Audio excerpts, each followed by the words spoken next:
Саламатсыздарбы, урматтуу коллегалар. Биздин илимий вебинарга кош келипсиздер. Улуу ата мекендик согуштун жеңген күнүнүн 75 жылдык мааракесине арналган Жеңиш күн ата бабалар мурасы аталышындагы илимий вебинардык конференцияны ачык деп жарыялайбыз. Да эмесе, урматтуу коллегалар, биздин илимий вебинарды ачып бериш үчүн илимий изилдөө медициналык социалдык институтунун ректору, физика математика илимдеринин доктору профессор Куштарбек Бекмуратович Тампагаров агайга беребиз. Рахмат. Саламатсыздарбы? Урматтуу илим изилдөө медициналык социалдык институтунун табигый гуманитардык дисциплинар кафедрасынын эмгек жааматы, эже агайлар, кесиптештер, урматтуу менин бир тууган эжеке агайларым. Мына бүгүн илимий конференция уюштурулуп, ушул кафедранын атынан баардыгыбыз жолугуп, көптөн бери көрүшпөй, сагынышып калсак керек. Илимий практикалык конференциядагы мына жакында келе жаткан 9 май улуу жеңиш майрамына карата өткөрүлүп жатат. Ошондуктан сиздерди улуу жеңиш майрамыңыздар менен куттуктаймын.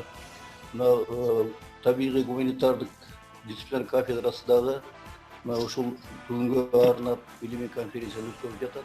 Ошондуктан сиздерди ушул улуу жеңиш майрамыңыздар менен куттуктаймын. Улуу жеңиш майрамына 75 жыл толуп отурат. Бул күн 1945 жылы 9 майда фашисттик душмандарды ар улуттан кошулган совет эли жеңип, Кызыл туусун Берлиндин чокусуна сайып, ошол күндөн бери бизге ушундай жарык маанай күндөрдү, жаркыраган заманды тартуулаган биздин баатырларыбыз, күдүрмөн, патриоттуу баатырларыбыз миллиондон ашкан, анын ичинде кыргыз элинин 300 миңден ашуун жоокерлери курман болду. Ошондуктан мындай ыйык күндөр эч качан биздин жүрөгүбүздөн түбөлүккө сакталып унутулбайт. Элибиз, жалпы эле адамзаты бул тарыхый окуяны эч убакта унутпайт. Бул биздин жүрөгүбүздө түбөлүккө сакталат. Ошондуктан улуу жеңиш майрамы биз үчүн ыйык, биз үчүн ар дайым келечекке, жакшылыкка, тынчтык заманга, жаркыраган жакшы күндөргө умтултуп бизди ар дайым тартып турат. Ар дайым бешенеңизден күлкү кетпей, ден соолукта болуп, биздин бешенебизге жазылган түйшүктүү чармачылык иштерибиз мындан дары чыңдалып, уланып чыгып, бийлибизди көрүшүп иштейбиз. Ошондуктан сиздерге дагы бир жолу чың ден соолук, узак өмүр, үй бөлүк бакыт каалаймын. Бала чакабыз менен ар дайым бактылуу күндөрдү көп көрүп, көп жашап, иштерибизде албан ийгиликтер болсун. Менин ошол сиздерге жеткирип баяндайын деген темам кыргыз жоокерлеринин эрдиктери жоктоолордо чагылдырылышына тарыхый себеп деген. Урматтуу коллегалар, буга чейин ар дайым эле биз согуш жөнүндө мектептен эле, жогорку окуу жайлардан бүгүнкү күнгө чейин мына ушул улуу ата мекендик согуштагы кетирилген катачылыктар, анын башталыш кесепети, жыйынтыктары, жетишкен ийгиликтери, мына ушулар жөнүндө көп эле жолу өз башыбыздан ошол илимий изилдөөлөрдө, мектептерде окуп келдик деп айтып атабыз. Эми бүгүн мен сиздер менен бир башкача форматта ой бөлүшүүнү туура таптым. Кичине ошол анонс катары кайрылып кетсек, Барбарос планы деп баарыбыз эле мектептен окуп келгенбиз. Бул негизинен Барбарос планы деген Адольф Гитлер тарабынан түзүлүп, 3 багытка бөлүнгөн.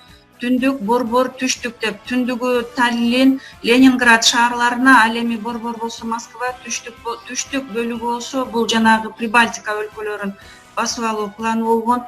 Улуу ата мекендик согуш 41-45 жылдары Совет элинин фашисттик Германияга жана анын союздаштары Италия, Венгрия, Румыния, Финляндия жана Японияга каршы өз мезгилинин эркиндиги жана көз карандысыздыгы үчүн кандуу күрөш деп айтсак болот. Нечендеген адамзаттар согуш талаасында курман болушуп, сөөгү керек болсо өзүнүн мекенине келбей калган учурлардын көп эле болгондугуна күбө болуп жүрөбүз. Бул баяндамабызда Улуу Ата Мекендик согушта курман болгон ага туугандарына арналган жоктоолор ошол мезгилдеги карапайым элдин түшүнүгүндө кандай таризде айтылган, мына ушул жөнүндө анализ жасаганга аракет кылдык. Биз сиздерге баяндама жасаш үчүн ошол сунушталып аткан докладты 3 таризге бөлүп карадым. Биринчисинде орус элине болгон жек көрүү сезими, экинчиден басмачылык кыймыл өз күчүн жоготпой тургандыгы, ал эми үчүнчүдөн немецтик фашизмге болгон каршы каргыш жана жек көрүү жоктоолору деп бөлүп карадым. Кыз элинде ошол кайгы менен сүйүнүч, мындайча айтканда өлүм менен жашоо бул оппозиция катары каралып келген. Ушул негизден алып караганда бир эле жоктоолорго эмес, ошонун ичинде эрдик көрсөткөн азаматтардын патриоттуулугун сүйүү, күтүү, насаат, арман, мына ушуга окшогон ырлар дагы мисал боло алат да. Мисалы Сагыныч ырында момундай сүрөттөлөт: кызылды кийдим тобудан, кыйналдым акем жогудан, кыйналсам да мейличи сактасын керман огудан деп. Кубай Тайгараевди айтсак болот. 45-жылы ошол 23 мартта согуш талаасында каза болгон. Мына ошондо тууган эжеси момундай жоктоо кошуптур да. Бул тарыхый изилдөөлөрдө бар жана архивтерде сакталып калган. Жан-жанына карасам карыган, апаң ыйлаган, жага алмай сының бар эле, жага алмай сындуу жалгызым, жаныңдан баатыр болгондо жалгыз окко кабылдыңбы, туш-тушунан карасаң турумтайдай, сының бар тумандай жоого калдыңбы деген кошок саптары мисал боло алат. Биз ошол 2003-жылы жүргүзүлгөн экспедициядан мисал катары бергим келди. 41-жылы Улуу Ата Мекендик согушка барып, ошо Аксы районунан Асыранов Ысак деген тиги жоокердин келбей калып, апасы өмүрүнүн аягына чейин күтүп жүргөндүгүн анын бир тууган эжеси Мейликкан өзүнүн кошогунда момундай сүрөттөйт да. Коргойт деп ата мекенин, алыптыр эрдин эченин, эч кандай шартка түшүнбөй эмчекте калган кезегим, өңүтүсүң билбей калсам да архивде калган жазылып, атыңа таазим этемин, ата энем эсен барбы деп, айланып элге келбептир, алганы менен ээрчишип деп, мына ушундай кейиштүү саптарды анын именно архивде сакталып калгандыгы жөнүндө айтылып атат. Ал эми жана жогоруда айтып кеткен Гитлер жөнүндө каргыш кошокторун көп эле жолу кезиктирдик. Мына анын ошол Гитлерге жетсин убалым деген экинчи бир жоктоодо беш тырмак десем кол экен, фашисттин койгон жол экен, душмандын койгон жол экен, жылкы ичинде чубарың, чубарга таккан тумарың, жаш кезинде жайраткан Гитлерге жетсин убалың деп узакка чейин каргайт да. Бул жерде чыныгы каргышты көрүп атабыз да. Ошол именно бир туугандык, адамдык сезимди, руханий баалуулуктарды чагылдырды десек болот экен. Ошондой эле намыс кандайча сүрөттөлөт? Бет алып барып алыстан, берген жок жолго намысты, беттешкен жоону басынтып, Берлинге тууну сайышты, буйругу экен тагдырдын, берендер келбей калышты, ардагым келбей калды деп атакең өттү жабыгып сүрөттөп атат. Андан кийин күтүү кандай таризде сүрөттөлгөн? Ажалга кетти багынып, эртели кеч жол карап, эжелер күтүп зарыгып, эңкейип карып калганча эми да келсе кана деп, энекең өттү сагынып, эненин айткан тилеги деп. Мына бул именно ошол ата энелердин өзүнүн балдарын согуш майданынан күткөндүгү сүрөттөлүп атат. Демек, биз ээ болгон жеңиш бул жандуу жеңиш. Биздин тарыхыбыз жана биздин азыркы заманыбыз. Турмушка кирген ар бир жаңы муун анын башактарына кайрылып, анткени граждандык жана саясий жетишкендик өлкөнүн тарыхынын, анын баатырдык барактарынын ажырагыс бир бөлүгү деп карасак болот. Эч ким эч нерсе эч качан унутулбайт деген девиздин тарыхый мааниси абдан чоң, урматтуу коллегалар. Муну биз жанагы сабактарда пайдаланганда мисал катары көп эле жолу пайдаланып келебиз. Демек, ошол Улуу Ата Мекендик согушка арналган жоктоолор, башкача айтканда фольклор ырлары бүгүнкү күнгө чейин өзүнүн маңызын жоготпой сакталып келет экен.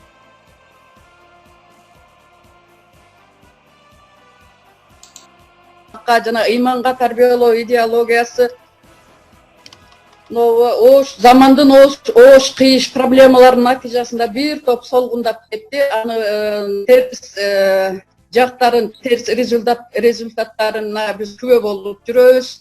Мисалга алсак, өспүрүмдөр, жаштар арасында ар кандай терс көрүнүштөр кадам сайын кезигип атат бизге. Сабактын айкында студенттер тынчтык эмне, согуш эмне экендигин көргөзмө куралдарга барат анан.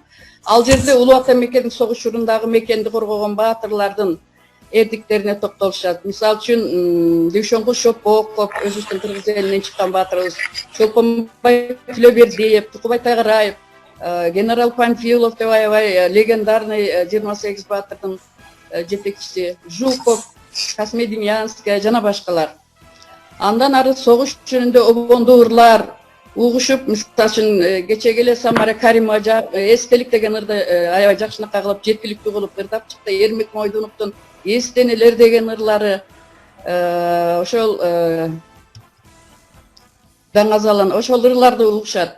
Анан баягы согуш жана тынчтыкка арналган ырлар, макалдар жана учкул сөздөрдүн мааниси чечмеленет ошол жерде. Согуш жөнүндөгү жана мекенин коргоп баатырларча курман болгондор тууралуу жазылган китептердин көргөзмөсү көрсөтүлөт. Эми согуш тууралуу жазган китептер абдан эле көп биздин жазуучуларыбыздын. Ошолордун эми китептеринен алып келип көрсөтүп балдарга ушундай китептерди окугула деп, ал дагы бир студенттердин чыныгы жүрөгүнүн түпкүрүндөгү патриоттуулук, мекенчилдикке багыттайт.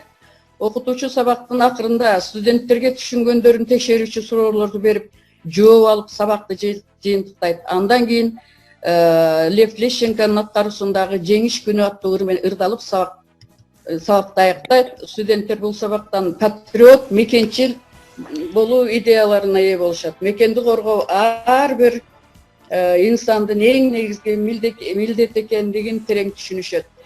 Урматтуу ага эжекелер, мен бул жерде бир эле сабак менен мен балдардын патриоттуулук сезимин өөрчүтүп койдум же ушундай чоң жетишкенге бул аздык кылат туура. Буга окшогон темалардын далайын көп, ар кандай чоң сабак бул эң жөнөкөй болсо, жана андай жолугушуулар, согуштун ардагерлери менен жолугушуулар дагы көптөгөн ар кандай мероприятиялар менен балдарды кыйла мекенчилдигин, патриоттуулугун, сезимдерин көтөрө турган көп иш-чаралар колдонуш керек да. Ал эми мен башында айтып кеттим, ошо үйдөн ата-энелер, мугалимдер, өзүбүз коом, анан биздин мамлекетибиз дагы бул багытта абдан көп иштерди жумшаш керек. Ошол менин жыйынтыктоом ошол. Ушундай сабактарды дайым эми өтө берсек, дайым айта берсек, дей берсек, балдардын мекенге болгон сүйүүсү артат деген ишеничтемин. Рахмат көңүл бурганыңыздарга.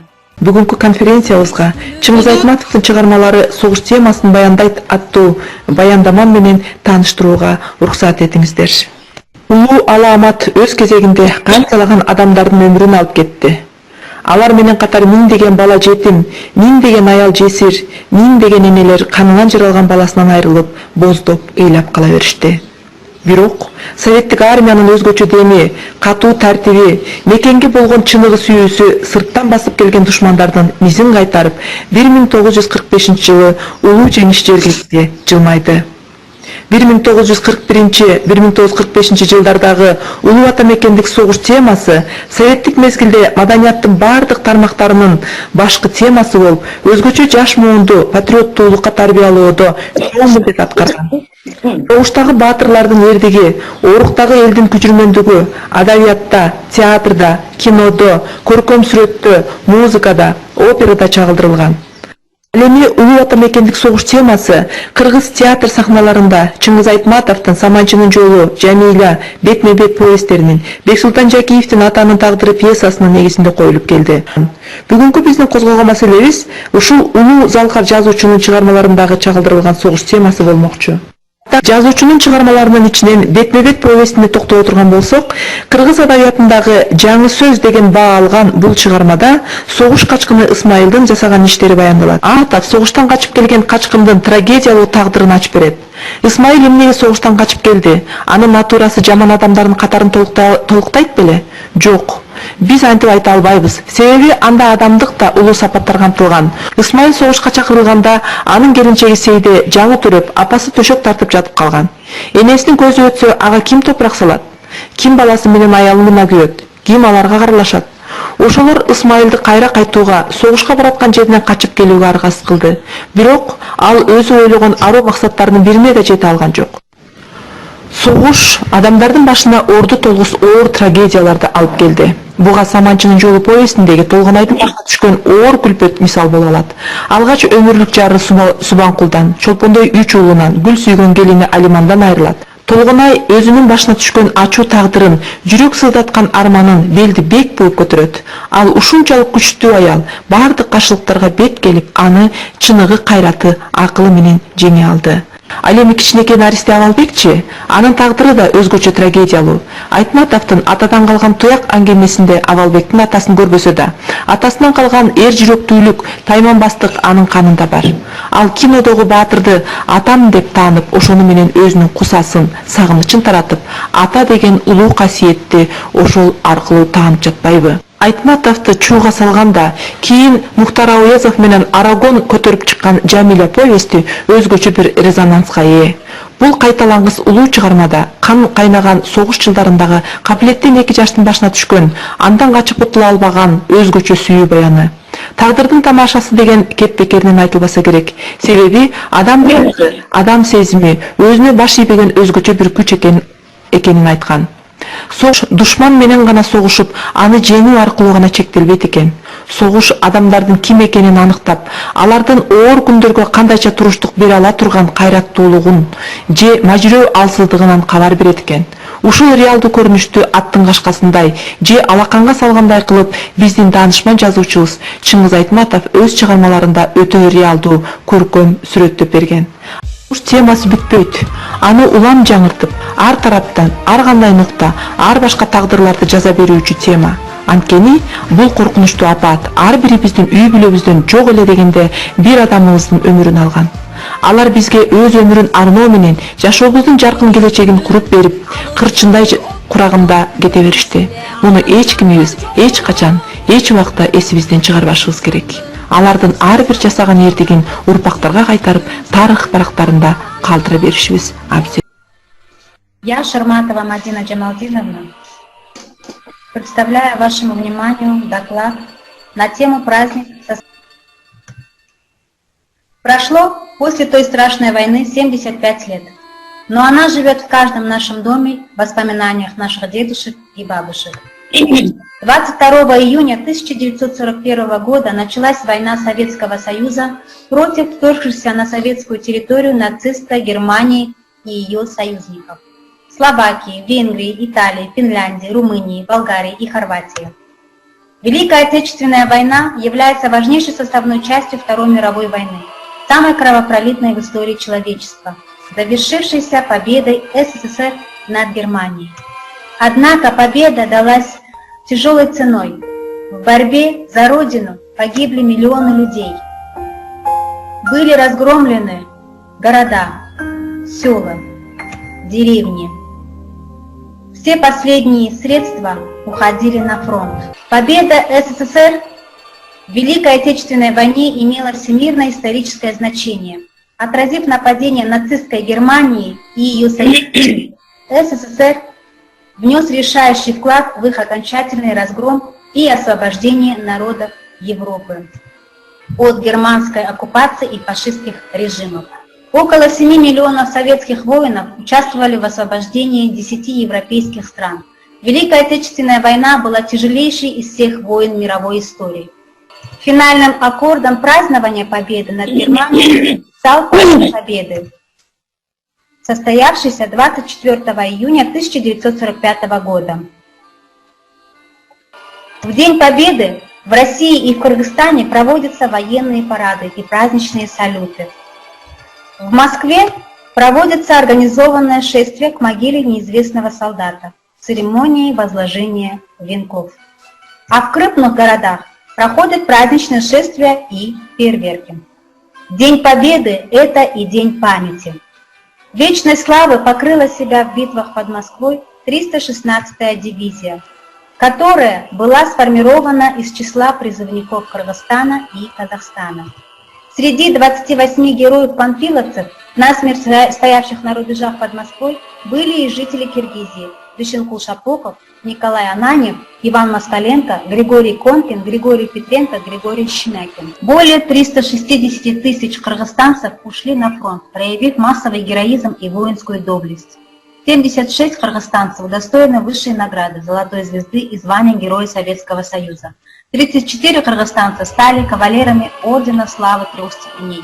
Более 150 тысяч кыргызстанцев-фронтовиков и 979 тружеников тыла награждены орденами и медалями Советского Союза, 8020 награждены почетными грамотами и грамотами Президиума Верховного Совета Кыргызской ССР. Великая Отечественная война еще раз подтвердила, что решающей силой истории и главным творцом победы в войне является народ. 9 мая – День Великой Победы советского народа, символ непоколебимого духа и героизма. Низкий поклон тем, кто, не щадя своей жизни, обеспечил нас светлым будущим. Мы будем помнить и гордиться вами. Спасибо за внимание. Здравствуйте! Тема доклада «Образование и наука в годы Великой Отечественной войны». Докладчик, преподаватель НИМСИ Камбаралиева Айнура Каныбековна. Профессия педагога трудная и славная, и очень древняя. Роль педагога в прогрессивном развитии общества значительна, потому что он воспитывает молодежь, формирует поколение, которое продолжит дело старших, но уже на более высоком уровне развития общества. Поэтому можно сказать, что педагог формирует будущее в целом государства и страны, будущее его науки и культуры. Неудивительно, что во времена Великой Отечественной войны именно выдающиеся деятели просвещения, педагоги, внесли свой несравненный вклад во благо Великой Победой. В годы Великой Отечественной войны полоса боевых действий находилась на значительном удалении от территории Киргизской ССР, но война предъявляла свои требования промышленности, сельскому хозяйству, населению республики, трудившемуся во благо победы. Совершенно особые задачи стояли перед научными учреждениями республики, перед учеными-обществоведами, перед всеми, кто занимался культурно-просветительской работой. Известно, что именно в годы войны возросла роль Киргизской ССР как научно-исследовательской площадки в общесоюзном масштабе, а ее столица, город Фрунзе, становился одним из ведущих научных центров СССР. Несмотря на трудности военного времени, в Кыргызстане не прекращалась деятельность учебных заведений. В 1600 школ обучались 230 тысяч учащихся, функционировали 34 техникума и 6 вузов. Кыргызстан стал приютом не только для эвакуированного мирного населения и рабочих, но и для науки, перенесенные в республику институты Академии наук СССР, биохимии, генетики, физиологии растений, микробиологии, палеонтологии и эволюционной морфологии. Вместе с местными научно-исследовательскими учреждениями занимались актуальными разработками оборонного и народно-хозяйственного значения. В 1943 году был открыт филиал Академии наук СССР. К началу войны в республике были 13 научно-исследовательских учреждений, в которых работали 323 научных сотрудника. За счет эвакуированных в Кыргызстан научных специалистов вырос научный потенциал республики. Здесь трудились такие видные ученые, как академик Бах, Борисяк, доктор технических наук Келдыш, доктор филологических наук Юдахин. Большую работу по организации военно-патриотического воспитания, разработке агитационно-пропагандистской методики проводили представители общественных наук. В 1944 году под редакцией Юдахина был издан состоящий из 40 тысяч слов первый кыргызско-русский словарь. Продолжались работы по исследованию материалов эпоса «Манас». Многие члены Союза писателей Кыргызстана Мукай Элебаев, Ашубаев, Шиваза, Туруспеков и другие добровольно ушли на фронт. Главной темой творчества кыргызских писателей в эти годы были советский патриотизм, защита Отечества, самоотверженный труд в тылу. Например, в таких произведениях, как Аширбай Аллы Тукумбаева, «Первый учитель», «Материнское поле» Чингиза Айтматова, Чолпонбай Жантошева, Ант Осмонова, артиллеристер Тугольбая Садыкбекова и другие. На научную интеллигенцию республики была возложена задача органичного сочетания средств идейного воздействия, культурно-просветительской работы с конкретными военно-хозяйственными мероприятиями, которую она смогла достойно выполнить, немало сделав для мобилизации материальных ресурсов и духовного потенциала. Работники интеллектуальной сферы республики внесли тем самым значительный вклад в дело Великой Победой. Соғыштын баатыры Тукубай Тайгараев жөнүндө баяндамакчыбыз. Тукубай Тайгараев 1923 жылы Жалал-Абад облусу Сузак районуна караштуу Кедей Арык айылында жарык дүйнөгө келген. Тукубай акылдуу, зээндүү, тырышчаак болуп чоңойот. Мектепти жакшы бүткөндүктөн колхоздо эсептөөчү болуп иштеген. 1942 жылы 18 жашында улуу атамекендик согушка өз каалоосу менен кетет.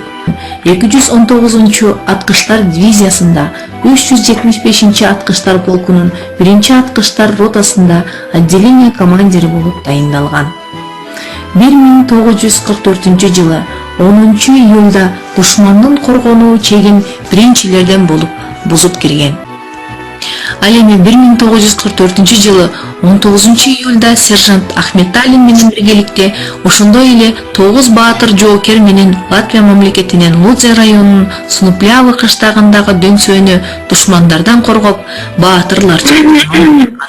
Алардын баарынын сөөгү 1947 жылы Лудзе шаарындагы бейикке которулуп коюлган. Бул эрдиги үчүн Тукубай Тайгараевка 1945 жылы 24 мартта Советтер Союзунун баатыры деген наам ыйгарылган. Баатырдын бала чагы өткөн үйү үй музейине айланган. Ал жерде баатырдын колдонгон буюмдары, жаткан керебети, сүрөттөрү жайгашкан.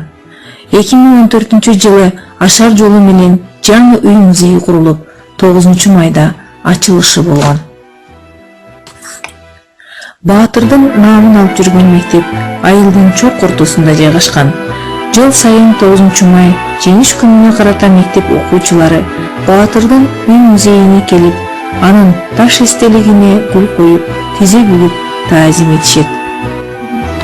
2014 жылы 9 майда Жалал-Абад облусунун Сузак районундагы Ынтымак айылында Жалал-Абадтан Казарманга баруучу жолдун кесилишинде Советтер Союзунун баатыры Тукубай Тайгараевдин эстелигинин салтанаттуу ачылышы болуп өттү. Анын эрдиги менен сыймыктанган эли журту, туугандары, өзүнүн туулуп өскөн айылы Кедей Арыктан бир ууч топурак алып, Латвияга барып эстелигине чачып келишкен. Асманды кара булут каптабасын, жерге бизде ар дайым тынчтык болсун. Ошонун баары адамзаттын колунда. Эрдик десе жер дөңгөрөткөн согушта элестетпейли. адамгерчиликтин тоо чокусун көрсөтүп, башкалардын жүрөгүнө жакшылыктын үрөнүн сепсек, мына ушул да эрдик. Мына ошондо жергебизде тынчтык болуп, адамдар ынтымакта жашашат. Наступающим праздником День Победы. В онлайн-конференции я буду выступать с докладом на тему «Ученые-химики в годы Великой Отечественной войны». В этом году исполнится 75 лет победы советского народа в Великой Отечественной войне над фашистской Германией.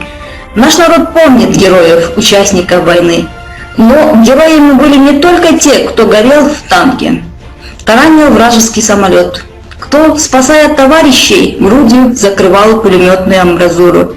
Не меньше героизма было у тех, кто обеспечивал эту победу в тылу. Ведь армию надо было кормить, одевать, вооружать, а раненых лечить. И очень много сделали ученые-химики, чтобы обеспечить эту победу. Постараемся сегодня вспомнить хотя бы некоторых из них. Жестокая и страшная война унесла более 26 миллионов жизней. А ведь их могло быть гораздо больше, если бы не ученые-химики, создавшие более 100 новых лечебных препаратов, спасших десятки тысяч солдат от таких опасных заболеваний, как газовая гангрена, менингит, гнойные инфекции и столбняк.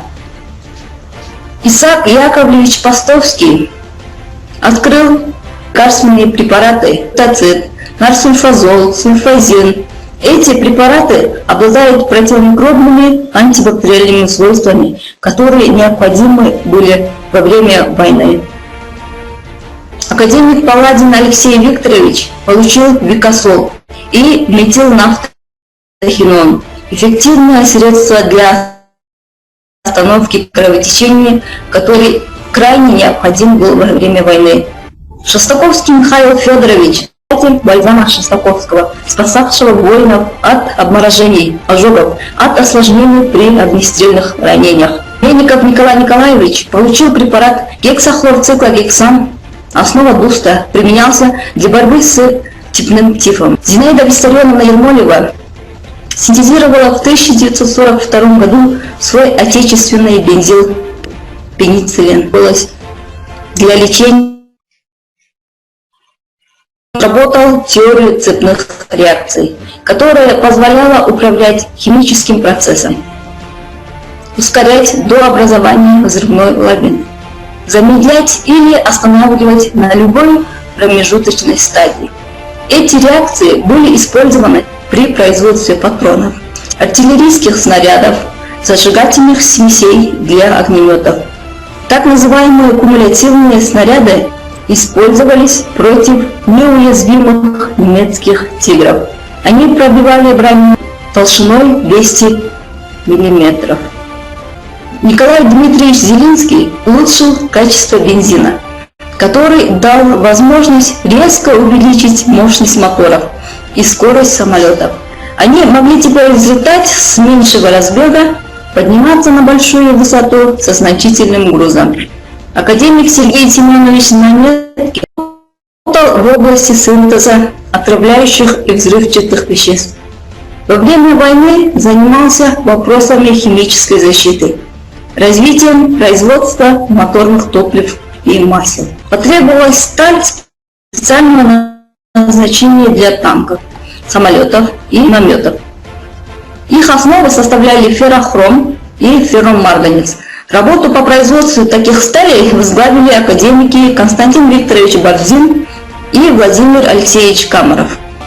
Исаак Ильич Китайгородский в 1942 году разработал рецепт получения бронестекла, прочность которого в 25 раз превосходила прочность обычного стекла. На его основе создали прозрачную пуленепробиваемую броню для кабин самолета. Вторая мировая война совершенно конкретно показала всему человечеству, насколько велика роль науки и техники в наше время. Победа советской армии была частично и победой советской науки. Давайте же вспомним и поблагодарим тех, кто внес достойный вклад в дело победы над фашизмом, ученых-химиков. Они тоже солдаты, только другого фронта. Живым вечная слава, а тем,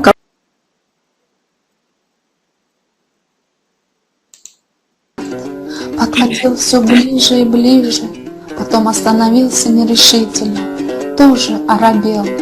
И увидев на окраине аула безмолвную толпу людей, он, наверное, подумал, что это за люди, почему они молчат, почему не стоять на выкопанные, может быть, они кого-то ждут? Солдат раз и два оглянулся на дорогу, но кроме него на ней не было ни души. Босоногая девчонка, что стояла впереди нас, неожиданно выкрикнула: «Это мой брат! Ашрали! Ашрали!» И, сорвав с головы косынку, кинулась к нему со всех ног. Когда мы бежали к солдату, раскрыв объятия, то мы несли вместе с собой всю свою жизнь. Все пережитые и выстраданные, наши муки, ожидания, наши бессонные ночи, наши поседевшие волосы, наших постаревших девушек, наших вдов и сирот, наши слезы и стоны, наше мужество несли мы солдату-победителю, бежал к нам навстречу. О, победа! Мы так долго ждали тебя. Здравствуй, победа! Здравствуй! Прости наши слезы, прости мою невесту Алиман за то, что она билась головой на груди Ашралы и спрашивала его, тряся за плечи: где мой Касым? Прости всех нас, победа!